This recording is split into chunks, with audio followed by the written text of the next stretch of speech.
It's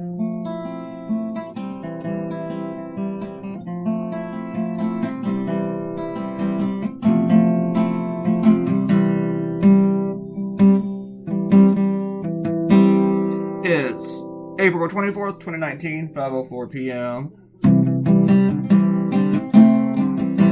This is episode 453. Did you watch the CNN town hall on Monday night where they trotted out 5 candidates and gave each of them an hour? It went from 7 p.m. to like 11. I did not watch that.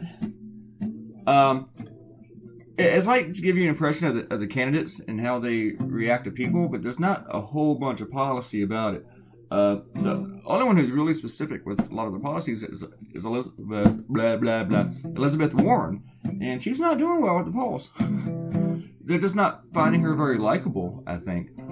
But the one thing that stuck out, and plus you don't really need to watch it. You can watch it if you disagree with what the media will think will be the most interesting points. But if you don't think the most interesting point out of the whole thing was Bernie Sanders saying he'd give prisoners the right to vote, well, then you just don't trust the media, then, do you? I think that was the most interesting point. And maybe how the other candidates, 2 of them said, yeah, we need to have a conversation about it. And one of them, Pete Buttigieg, said, no, just not at all. Ariel was surprised last week that I pronounced his name correctly. I'm actually okay with names, normally. I don't know. Just something I'm okay with.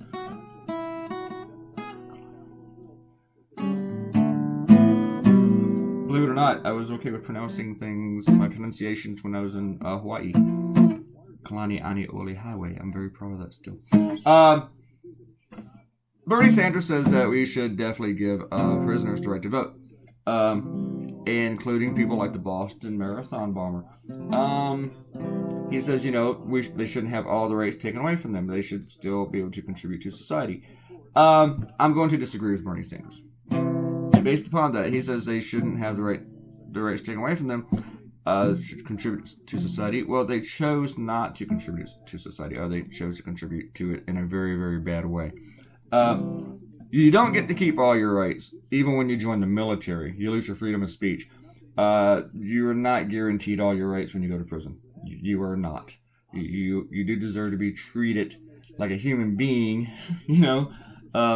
but I don't think that you need to vote. I don't think that we should go to that trouble to worrying about what you think and who you believe should be put into office.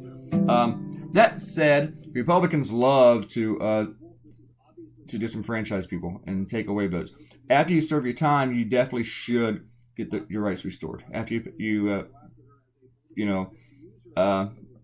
pay your dues to society, yes, you should be able to vote.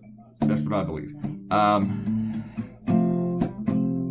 And several states are working on that. Virginia has passed a law restoring felon voting rights, and Florida has done it. Of course, now the Florida Republicans are trying to find another way to take it away after the voters give it back to them. They're disenfranchising voters all over the country, like North Dakota. They take them off voter rolls there, like giving them new hoops to leap through. They're taking the minority voters off the voting rolls in Georgia. They're trying to find a way to intimidate and scare and confuse college voters in Texas at a black college. And all sorts of other ways, from gerrymandering, it's ridiculous. And then, of course, in North Carolina, they just want to, just hand us your ballots and trust us with them, and then they throw them away. But while they're in prison, I don't think so. I just don't think so. And I'm more liberal than most people. So, and I believe this is something that could hurt the Democrats if they actually did make Bernie the nominee. And usually when I do initial like this, where I'm going to draw cartoons about Democrats, and during the primary season, and I criticize one, well then some of my very loyal readers will disagree with me. The cool thing about my readers are that they don't really get upset with me. They're like, yeah, we're cool. Except for those Bernie people, man, they can get really, really mad. Because if they're like Bernie or bust, which is just stupid. See, I have already realized that whoever the Democrats pick is not going to be someone I'm going to fall in love with. And I'm going to vote for that person. I don't love Democrats. I don't really care about Democrats. But Democrats are the only thing between us and these Republicans right now. So I'm going to vote for whoever that nominee is. But a lot of Bernie voters are like, we don't get what we want. We're going to have a hissy fit and not vote, or we're going to go out and vote for Trump. Screw you guys.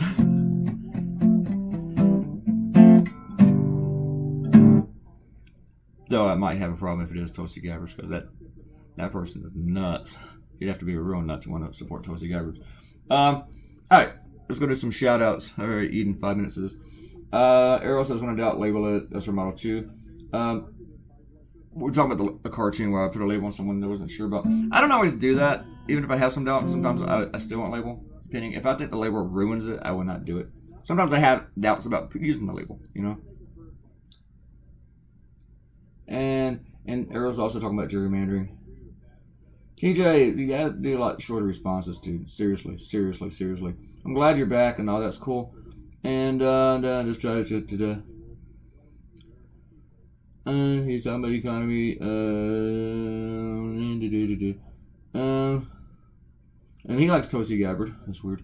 And it says we need to say that collusion with Russia was false. Here's the thing. Did you read the Mueller report? They didn't focus on collusion. They were focusing on conspiracy and the crime of that. There was collusion with Russia. You don't share internal campaign polling data and invite the Russians into your campaign HQ and get advanced notice of when leaky leaks would make new leaks. Or when you go out and you say, Russia, please help my campaign, and then 5 hours later they start helping your campaign. That is collusion. Unfortunately, that's not illegal. None of that should be. And none of these idiots alert the FBI. None of them said, hey, some Russians are trying to help us, you know. We're proud Americans. We want you guys to look into where all these attacks are coming from. They're probably associated with people who are coming to our campaign. No, they didn't do that. They just said, gimme. And quoting Don Jr., I love it.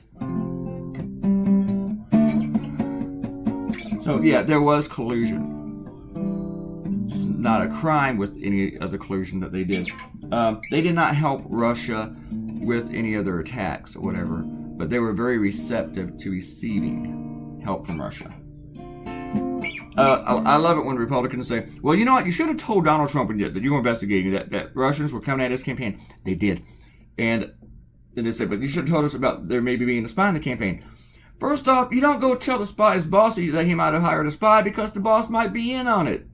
Especially someone like Donald Trump, who has exhibited no loyalty to the United States. Let's go back to this part where Russians said that they were trying to help his campaign, and he said, gimme. And his son said, I love it. You really want this guy in on what you're investigating? Sheesh. Stupid people. Emily wants to thank me for thinking of her eyeballs. I gotta be honest with you, I didn't spend a whole lot of time thinking about your eyeballs, but I do wish the best for them. But I am glad they're slowly improving, and I'm glad that you like the chalkboard lettering. All right, thank you, Emily. Robert Godino was wondering how he's the first to comment on the last cartoon because it'd been up 7 hours in the last video. Yeah, how was that? How did that happen? But thank you, Robert, for coming in and breaking it up or getting the party started. You know, never be the first one to a party. Don't you hate that? Robert liked the art in the last one, but he didn't like the subject. Too much election coverage for him. Sorry, Robert. I'm a political cartoonist, and it is primary season, so I'm not going to ignore that subject. I haven't done anything on the Sri Lanka thing yet, and I feel kind of bad about that. I was thinking about it Sunday night, and I still haven't done it. And I'm not going to do it tonight either, because I have a different subject I'm going to do that will involve someone who I consider a shitweasel.